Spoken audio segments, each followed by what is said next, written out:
मैं जीत गया। बहुत अच्छा खेला तुमने याद बोले। रखना अर्थ, मैं ही हूँ बेस्ट। कुछ भी एक गेम से बस तू है। ढक्की चिकी कोई बात नहीं अर्थ, गुड लक नेक्स्ट टाइम के लिए। खैर मेरे पास मेरा मून है, समझे?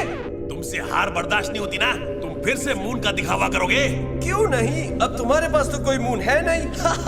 I am the best. मेरे पास मून्स हैं। ओह अच्छा, तो तुम उन नन्हे से फोबोस और डीमोस की बात कर रहे हो ना? अगर वो मून्स है तो फिर तो प्लूटो भी प्लेनेट हुआ। ये क्या अर्थ, इतना मत चिढ़ाओ यार। हे अर्थ, हिम्मत है तो हमारे मुंह पर आके बोलो ना। हाँ, मुझे गुस्सा आ गया ना तो मैं तुम्हारे पृथ्वीवासियों का डायनासोर जैसा हाल कर दूंगा। खैर डायनासोर्स का अंत तो मुझमें एस्ट्रॉइड्स के टकराने के कारण हुआ था, समझे? यार तू चुप रहा कर। हे गाइस, तुम लोग क्या बात कर रहे हो? मैं बस ये बता रहा था कि इन बेचारों के पास मेरी तरह कोई मून नहीं है। बट तुम काफी अच्छे हो मर्करी, तुम हमेशा से मुझे वीनस के बिछड़े हुए मून लगते हो। क्या? मर्करी और मेरा मून? ऐसा तो हो ही नहीं सकता। इससे बेहतर तो मैं जाकर सन से ही टकरा जाऊं। ठीक है अर्थ, मैं समझ सकता हूँ कि तुम्हें अपने मून पर गर्व है, जो कि अच्छी बात है। पर ऐसे दूसरों का मजाक उड़ाना अच्छी बात नहीं है। हमारे जुपिटर के पास 90 से ज्यादा मून्स हैं, लेकिन वो कभी मजाक उड़ाते? ये संख्या बढ़ती जा रही है। मैं गैस से बने प्लैनेट्स की बात नहीं कर रहा था। पर क्यों? क्योंकि मैं ऐसा कह रहा हूँ, ये गैस से बने हुए प्लैनेट्स काफी अजीब होते हैं। और अगर अब तुम सबका हो गया तो मैं जा रहा हूँ, मेरे पास और भी काफी काम है। और तुम सबको लगता है कि मैं नाक में दम करता हूँ? सच कहूँ वीनस, आज मुझे एहसास हुआ कि तुम सबसे खड़ूस नहीं हो। मस्का लगाना बंद कर, समझा? अब मैंने ऐसा क्या किया? देखो, मैं समझ सकता हूँ कि उसे हार बर्दाश्त नहीं हुई होगी, पर उसने तो दिल पे ही ले लिया। उसे समझाना होगा कि हार जीत तो खेल का हिस्सा है। मेरे पास एक आइडिया है। अरे वीनस, क्या तुम अभी तक अपनी जीत का जश्न नहीं मना रहे हो? अरे नहीं अर्थ, मैं तुमसे कहाँ जीत सकता हूँ, तुम पर तो जीवन है। भाड़ में जाओ। हाँ, तो तुम मान गए कि हमारा कोई मुकाबला नहीं। हाँ। खैर तुम एस्ट्रोडूड से उन मिरर्स के बारे में क्यों नहीं पूछते, जिन्हें पॉल आर्मस्ट्रांग मून पर छोड़ आया था? मिरर्स? ये तो काफी दिलचस्प लग रहा है। मिरर्स? अब आएगा मजा। ओके, तो डॉक्टर ने कहा था कि ये दवाई खाने से मेरे मसल्स कम नहीं होंगे। जॉन सीना वाला टॉन्ट अच्छे से याद है मुझे।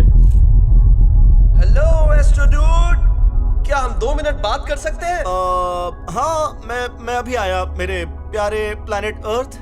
अब ये कोई नया मिशन तो नहीं ले आया? हाय। वीनस कुछ मिरर्स के बारे में बात कर रहा था। मिरर्स? हाँ, वो मिरर्स जो मून की सतह पर हैं। ओह हाँ, हम उनका उपयोग अर्थ से मून की दूरी मापने के लिए करते हैं। हम अर्थ से एक लेजर मारते हैं और उस लेजर के वापस आने के समय को कैलकुलेट करते हैं। ओह, तो इसमें नया क्या है? हमारे बीच की दूरी लगभग 238,000 माइल्स है। तुम पृथ्वी वासियों को कोई और काम नहीं है क्या? अरे नहीं, रुको, मेरी पहले बात तो सुन लो। हमने मून के बारे में कुछ डिस्कवर किया है। वो अर्थ यानी कि तुमसे दूर जा रहा है। क्या? मून मुझसे दूर जा रहा है? क्या? पर क्यों? नहीं, ये नहीं हो सकता। एस्ट्रोडूड झूठ बोल रहा है। वीनस, तुमने तो कमाल कर दिया। Thanks Mars. हाँ, अब मजा आएगा। वो अपने काम से काम रखना। तो तुम इस बारे में बात करना चाहते हो? लेकिन किस बारे में? तुम्हारे मुझसे दूर जाने के बारे में। मून, मुझे ना तुम पर गर्व था, लेकिन आज तो एस्ट्रोडूड ने मेरी आंखें ही खोल दी। हे, मुझे भी इस बारे में नहीं पता, समझे? अब इसमें मेरी क्या गलती है? रहने दो, मेरी ग्रेविटी तुम्हें मेरी तरफ खींच रही है, ना कि तुम्हें मुझसे दूर भेज रही है। पक्का ये तुम्हारा ही कोई प्लान होगा मुझसे दूर चले जाने का। सुनो, अगर मुझे तुमसे दूर जाना होता ना तो मैं कब का ऐसा कर देता। वैसे मैं कितनी तेजी से दूर जा रहा हूँ? 1 साल में 1 सेंटीमीटर। 1 साल में 1 सेंटीमीटर, समझे? देखा जाए तो ये काफी तेज ही तो है। अगर तुम मुझसे दूर चले गए तो मेरे पृथ्वीवासी टाइप 3 सिविलाइजेशन कैसे बन पाएंगे, बताओ? अब इसमें मेरी क्या गलती है? शांत हो जाओ। तुम सच जानना चाहते हो कि मून आखिर दूर क्यों जा रहा है? आज मुझे आपके ज्ञान की जरूरत नहीं है। मुझे पता है कि मून मुझे पसंद नहीं करता और वो मुझसे दूर जा रहा है। अर्थ, प्लीज शांत हो जाओ और मेरी बात सुनो। अब ध्यान दो, ठीक है? मून को तुम्हारी ग्रेविटी अपनी ओर खींचती है ना? सही बात है। और मून की ग्रेविटी भी अर्थ को अपनी ओर खींचती है। क्या है? देखो, मून चाहे छोटा हो लेकिन उसकी भी ग्रेविटेशनल फोर्स है जो अर्थ पर असर डालती है। लेकिन मैं काफी बड़ा हूँ।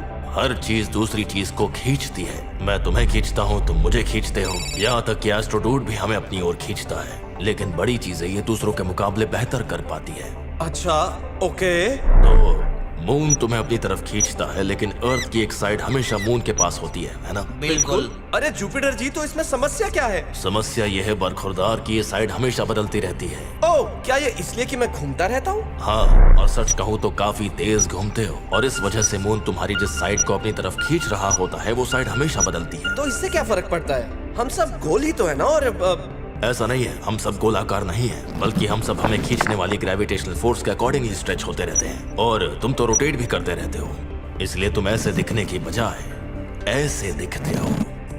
मतलब हम एक दूसरे की सीध में नहीं है? जी नहीं, अपने रोटेशन की वजह से तुम हमेशा रीस्ट्रेच होते रहते हो। असल में ये तुम्हारी रोटेशन को स्लो कर देता है। इसके बारे में हम फिर कभी बात करेंगे। जुपिटर जी, मुझे आपकी बात से ये समझ में आया कि मैं मून को अपने सेंटर की तरफ खींचता हूँ, लेकिन मेरा पॉइंट यह है कि गलत। तुम मून को अपने सेंटर की तरफ नहीं बल्कि इस अजीब से स्पॉट की तरफ खींचते हो, और यही वजह है कि मून ऊपरी ऑर्बिट की तरफ जा रहा है।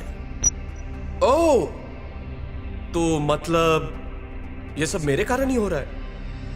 नहीं, मुझे लगता है कि ये प्रकृति की देन है, पर मुझे लगता है कि हमें इस बात पर कम ध्यान देना चाहिए कि मैं धीरे धीरे तुमसे दूर जा रहा हूँ, बल्कि हमें आज में जीना चाहिए, है ना? जुपिटर जी, क्या मेरे मून के चले जाने के बाद आप मुझे अपना एक मून दे देंगे? क्या? लालच बुरी बला है।